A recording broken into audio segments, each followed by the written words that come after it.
সূরাতুল আহকাফ। আহকাফ বলে এই বালুর টিলা, অনেক উঁচা হয়ে গেছে বালু, এরকম এলাকায় একটা কওম থাকতো, কওমে আদ। কওমে আদ যে এলাকা থাকতো সেই এলাকায় এই বালুর টিলা ছিল। তো ওই তার আলোচনা হয়েছে, তো নাম দিয়ে দিয়েছে সূরাতুল আহকাফ। তো শুরুতেই আল্লাহ তাআলা দলিল দিয়েছেন আল্লাহ তাআলা আছেন না নাই। কি বলেন, আছেন না নাই? আছেন। এই 2 দিন আগে না 1 দিন আগে আপনারা দেখছেন কিছু ছেলেপেলে খুলনা থেকে আসতো 3 দিনের আসছে, 10-12 জন প্রতিদিনই আসছে এরা। আল্লাহ এদেরকে কবুল করুক। তো এদেরকে আমি যখন কথা বলছিলাম প্রতিদিনই প্রায় কমসে কম 3 ঘন্টা 3.5 ঘন্টার উপরে কথা হয়েছে প্রতিদিন। হ্যাঁ, এদের সাথে। তো এদের কথা বলতে বলতে একটা কথা হয়, আমি শেষ দিন বলছিলাম আল্লাহ আছে না নাই। তো এটার ঘন্টাব্যাপী খালি শুধু কথা হয়েছে এটার উপরে, যে আল্লাহ যে আছে দলিল দিয়ে বুঝাইছেন লম্বা সময়। এরা খুব খুশি হয়েছে, বুঝছে। তো আল্লাহ তাআলা নিজেই দলিল দিয়া বুঝাইছেন যে আল্লাহ তাআলা আছেন না নাই। দলিলের ক্ষেত্রে অনেক ভাগ আছে, দলিলে আকলি, দলিলে নকলি। কোরআন সুন্নাহর দলিল, এটা হলো যুক্তির দলিল। সব দলিলে আল্লাহ তাআলা কী করছেন, পেশ করছেন। যে যেই দলিল দিতে চায় সব দলিলেই আছে। বাকি একটু সময় নিয়ে পড়া দরকার, শোনা দরকার। আল্লাহ তাআলা যারা বলে নবীজি নিজে বানাইছে কোরআন, এদেরকে জবাব দিছেন। এরপরে যারা কিনা ঈমান আনে না এদেরকে বলতেছে তোমরা যদি ঈমান না আনো তো আরেকজন ঈমান আনে না, তোমাদের আগে চলে যাবে।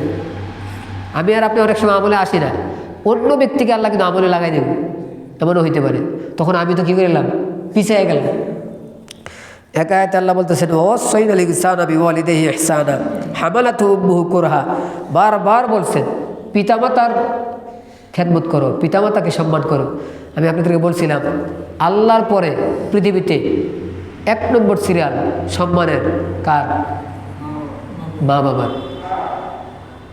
একটা হলো মর্যাদা, এই আল্লাহর দরবারে আমরা ইমানের দিক থেকে কাকে মর্যাদা দিব, কার আজমত বেশি? নবীর আজমত বেশি, আলেমদের আজমত বেশি, এটা স্বাভাবিক। কিন্তু আমি এক বাক্যে যদি আমি এইটা বাদ দিয়ে অন্য দিক তাকাই, তাহলে আল্লাহর পরে সিরিয়াল 1 নম্বরে কার হইব? বাপ মা। কে? চোখ বন্ধ করে আপনি বাইরে নিতে হইব দুনিয়াতে আসার উসিলা বাপ মা। আমি আরেক শব্দে বলি, আল্লাহ আমার আপনার খালেক কিনা? সৃষ্টিকর্তা না? মাঝখানে উসিলা। তাহলে আল্লাহ যে আমার খালেক, উসিলা বাপ মা। আর আমি যে আল্লাহর চিনতে পারছি বা আমি দুনিয়াতে আসতে পারছি, এটার উসিলা বাপ মা। আপনি যে দিক থেকে তাকান উসিলা হইব কে? বাপ মা। চোখ বন্ধ করে বাপ মাকে সম্মান করা। এখন যদি কেউ কথা ভাঙ্গেন, কথা লম্বা হইব।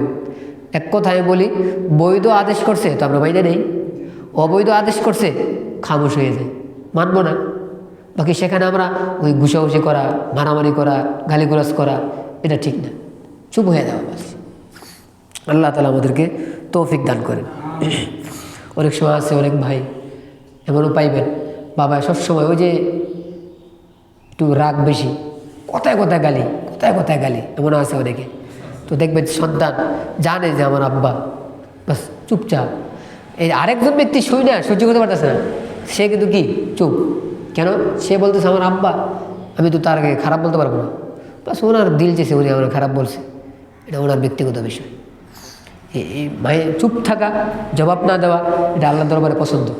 আল্লাহ কথা বলতে গিয়ে এক জায়গায় দেখছে কি বলছে, জবাব দেওয়া তো নিষেধ, এটা তো দূরের কথা। আল্লাহ বলতেছে উফ বলতে পারবা না, মানে বিরক্তি ভাবটাও প্রকাশ করে দেবেন। কিন্তু আমাদের দ্বারা অনেক সময় হয়ে যায়। আমি বলি না যে হইব না, হয়ে যেতে পারে। তো হয়ে গেলে আমাদের কী করা উচিত? মাফ চাই নেওয়া উচিত। কোনো ব্যক্তি মাফ চাইলে ছোটো হয় না বড় হয়? বড় হয়। পৃথিবীর কোনো মানুষ, আর আমি শিওর দিয়ে বলতে পারি, কোনো বাপ মা যদি উল্টাপাল্টা হয় আর সন্তান যদি মাফ চায়, আমি শিওর যদি তার দিল থাকে ওই বাপ মার চোখ দিয়ে পানি মেরে দেবে। সন্তান যদি খালি একবার বলে আব্বা আমার মাফ করে দেন, বাপ মা ঠিক থাকতে পারে না। আল্লাহ। আবু বকর সিদ্দিক রাদিয়াল্লাহু তাআলা আল্লাহর কাছে দোয়া করছে, রব্বি আউজিনি আন আশকুরা নি'মাতাকা আল্লাতী আন'আমতা আলাইয়া ওয়া আলা ওয়ালিদাইয়া। আল্লাহ, আপনি আমার উপরে যে দয়া করছেন, আমার পিতামাতার উপরে যে দয়া করছেন, আমাকে শুকরিয়া আদায় করার তৌফিক দেন। সুবহানাল্লাহ, কি সুন্দর দোয়া করছে। এই যে শুকরিয়া আদায় করার দোয়া করছে।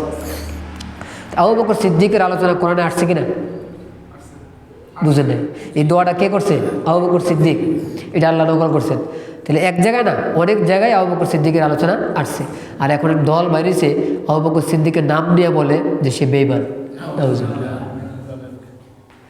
কারণ নবীজি সবচেয়ে ভালোবাসছে কারে? তো যখন আবু বকর সিদ্দিকের মাঝখান দিয়ে সরাই দিব, তো মাঝখানে পেছ লাগবে রে। কি সিস্টেম বাইরেছে এখন থেকে। আর এটা সবচেয়ে বেশি আসতেছে এই ভালো মানুষের স্বরূপ ধরে। যারা এগুলো বলে এরা সমাজের স্বাভাবিকভাবে উল্টাপাল্টা ব্যক্তি না। এক কথা যদি আমি প্রকাশ করে দিই, কোনো কোনো জায়গায় দেখবেন এরা পিসাব সেজে বসে রয়েছে। কি সেজে বসে রয়েছে? পিসাব মুরিদ করা। এরা মানুষের বুঝাইতেছে যে আবু বকরের ভিতরে কি নাই। আমি এই পীর বলে ফেলাইছি, অনেকে বলে বুঝবো, হক্কানি পীর উদ্দেশ্য না, যারা উল্টাপাল্টা পীর তাদের কথা বলতেছে। তাহলে গোপনে কোন দিকটা কোন কথা মানুষকে বুঝাইতেছে এটা তো আমরা তো সব জানি না। বাকি এখন আমাদের কী করা দরকার? সতর্ক থাকা দরকার। আমরা যেন সাবধান থাকি, যে কোনো ব্যক্তির কথা আমরা নেব না। আল্লাহ আমাদেরকে হেফাজত করেন। তায়েফের ময়দানে নবীজি কষ্ট পাইছে, আমরা জানছি না সবাই? তো আমরা যদি সবাই জানি যে নবীজির কাছে যখন ফেরেশতা আসছে, আইসা বলছে আযাব দিব, তো নবীজি কি বলছে? যে না, এরা আমার বুঝে নাই, চেনে নাই, আমি এদেরকে কী করে দিছি? মাফ করে দিছি। অবশ্যই এখানে নবীজি অনেক বড় একটা উদারতা দেখাইছে। আল্লাহ তাআলা নবীর মাকাম তো এমনি বাড়াইছে। আমরা দোয়া করি আমরা যে নবীর মাকাম যেন আরও বাড়ায়। এটার দ্বারা নবীর উপকারের সেটা আমাদের উপকার কি বেশি হবে। নবীর উপরে দুরূদ পড়লে, নবীর জন্য দোয়া করলে আমাদেরই ফায়দা। সবাই পড়ি সাল্লাল্লাহু আলাইহি ওয়াসাল্লাম, সাল্লাল্লাহু আলাইহি ওয়াসাল্লাম, সাল্লাল্লাহু আলাইহি ওয়াসাল্লাম। এখানে কোরআনে আদেশ করছে নবীজিরে যে আপনি কষ্ট পাইছেন, এরা যে কষ্ট দেয়, ফাসবির, আপনি সবর করেন। তো সবর করা কার আদেশ? তো নবীজি যে ওই আমলটা করছে, নবীজি একক গুণে করছে বিষয়টা এমন না। এক পিছনে কার আদেশ আছে? আল্লাহর আদেশ আছে। তাহলে কখন কার বেলা কী ফায়সালা হবে এটা একমাত্র কার ইচ্ছে ভাই? আল্লাহর ইচ্ছে। কারো বেলা আল্লাহ চাইছে মারেন, কারো বেলা আল্লাহ চাইছে না মাফ করে দেন। তো যার বেলা আল্লাহ চাইছে মারেন, তো এদেরকে মারা হয়েছে। যার বেলা আল্লাহ চাইছে মাফ করে দেন, তো সবাই কী করে দিছে? মাফ করে দিয়েছে। ভুল ফায়সালা আল্লাহ। আল্লাহ তাআলা আমাদেরকে বুঝার আমল করার তৌফিক দান করে।